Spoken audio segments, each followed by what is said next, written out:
Welcome back to Explore Error. We'll guide you through how to update the Google Play Store on an Android device. If you find this helpful, please consider subscribing and liking the video. It's a good idea to keep the Play Store updated so you have the latest features and improvements. Follow this full guide so you understand each step clearly. First, swipe up on your phone and go to Settings. You may need to swipe across to find it, or use the search bar at the top to type Settings and open it. Once you're in Settings, scroll down and find Apps, then tap on it. Wait for the list to load. Now, tap the search icon in the top right and type Play Store, or scroll down the list since it's in alphabetical order. Keep scrolling until you find Google Play Store, then tap on it. Next, press Force Stop in the bottom right and confirm by pressing OK.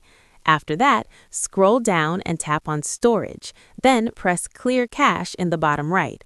This helps refresh the app before checking for updates.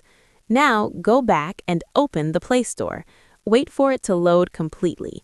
Once it's open, tap your profile icon in the top right corner. This will open the menu. Scroll down and tap on Settings. From there, go into About. In the About section, find Play Store version. You will see the option to update Play Store. Tap on it to check for updates and install the latest version if available. If you liked this video, please support it with a like and leave your comments below. Thank you for watching. Have a great day, stay positive, and goodbye.